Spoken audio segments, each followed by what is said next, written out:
जी बिस्मिल्लाहिर्रहमानिर्रहीम।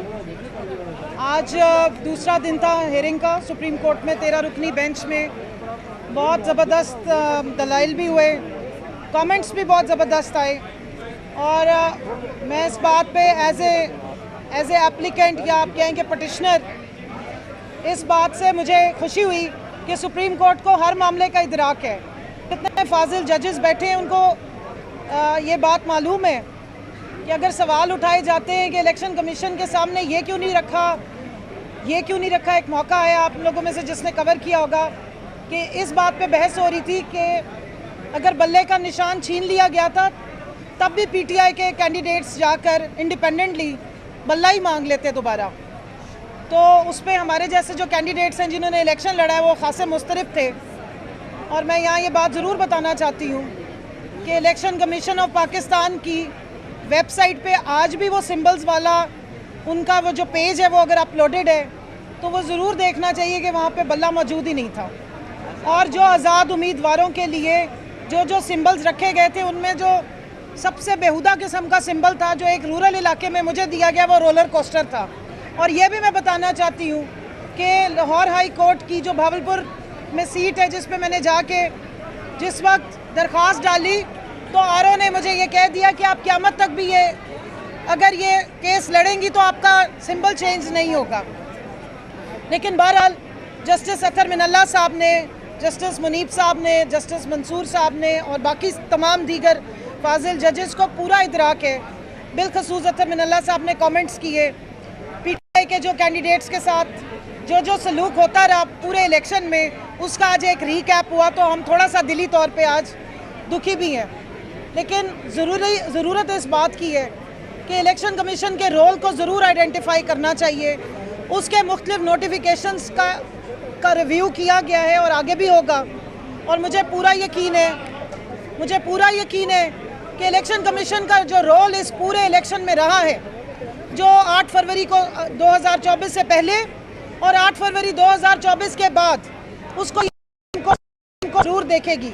ये जरूर बताऊंगी सुन्नी इत्तेहाद काउंसिल को election commission of Pakistan notification जारी कर चुकी है कि ये एक पार्लियामेंट्री पार्टी है और सुन्नी इत्तेहाद काउंसिल एक political registered listed political party भी है। इस पर यह देखना बहुत ज़रूरी है कि तमाम पॉलिटिकल पार्टीज़ जो कि पार्लियामेंट्री पार्टी भी हैं उनको रिज़र्व सीट्स उनकी शेयर के मुताबिक उनकी प्रोपोर्शन ऑफ रिप्रेजेंटेशन और जो सीटें उन्होंने जीती थी जो आइन में लिखा है उसके मुताबिक मिल चुकी थी। लेकिन सुन्नी इत्तेहाद काउंसिल के लेटर लिखने के बावजूद मैटर को पेंडिंग रखा गया और कुछ अरसे के बाद इलेक्शन कमीशन ने जैसे खैरात बांटी जाती है उस तरीके से जो हमारी सीट्स बनती थी, सुन्नी इत्तेहाद काउंसिल की सीट्स बनती थी, यानी कि जो कैंडिडेट्स के ज्वाइनिंग के बाद बनती थी, वो भी रेवड़ियों की तरह अपनी मनपसंद जो उनकी फेवरेट लाडलों की जमातें हैं, पीडीएम की जमातें, उनमें बांट दी। अब इस मैटर क्योंकि सब जुडिस है और मैं भी इसमें पटिशनर हूँ तो मैं ये ज़रूर कहूँगी कि आइन में कुछ जगहों पर हमें ऐसे लगता है कि लकूनाज मौजूद हैं जिसमें डेफिनेशन की या मज़ीद उसको बेहतर करने की ज़रूरत है असम्बली के थ्रू। लेकिन जहाँ तक आइन की कस्टोडियनशिप की बात है उसके लिए आइन में मुकम्मल डायरेक्शन मौजूद है। मौजूदा हालात में जो इस वक्त की सिचुएशन है जिसमें सुन्नी इत्तेहाद काउंसिल इलेक्शन कमीशन की नोटिफाइड पार्लियामेंट्री पार्टी भी है और एक लिस्टेड पॉलिटिकल जमात भी है और इस वक्त नेशनल असम्बली में 82 से ज़्यादा उसके पास सीट्स भी हैं तो वो फुली क्वालिफाई करती है कि रिज़र्व सीट्स उनको दी जाएँ।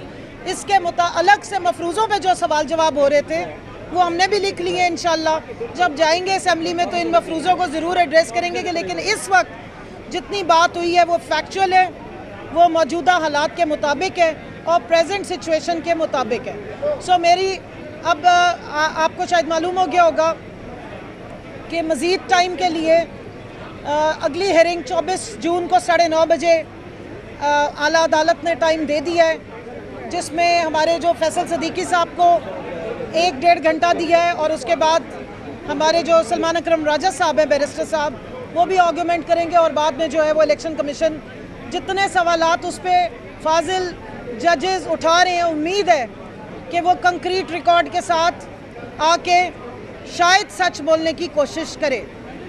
जी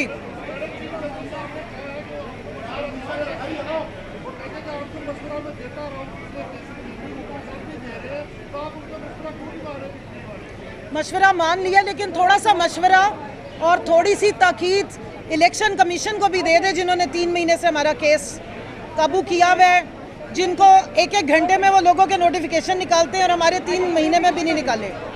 एक चीज़ मैं यहाँ बता दूँ, 13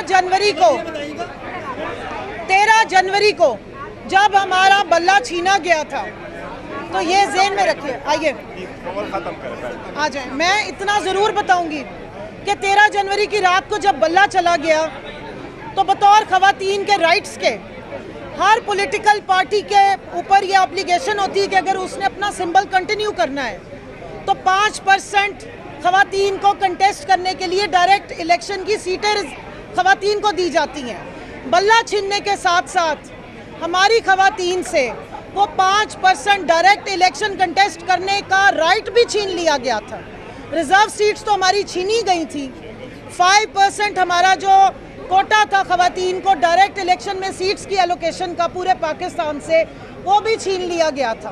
तो ये याद रखें कि इस बल्ले के जाने से बतौर जमात और बतौर ख़वातीन हमें बहुत नुकसान हुआ, और अब मुझे पूरा उम्मीद है सुप्रीम कोर्ट से कि अब इस नुकसान की रीड्रेसल का टाइम है, और मेरिट्स पे मौजूदा सिचुएशन को ज़हन में रखते हुए, आइन और कानून की हदूदों क़यूद का ख्याल रखते हुए और आइन की स्पिरिट को देखते हुए हमारा वो रीड्रेसल बिल्कुल जायज़ है। और ये सीटें सुन्नी तहात काउंसिल की बनती हैं, पूरे पाकिस्तान में माइनॉरिटीज़ की भी और ख़वातीन की, ये उनको मिलनी चाहिए। और एक और वहाँ पर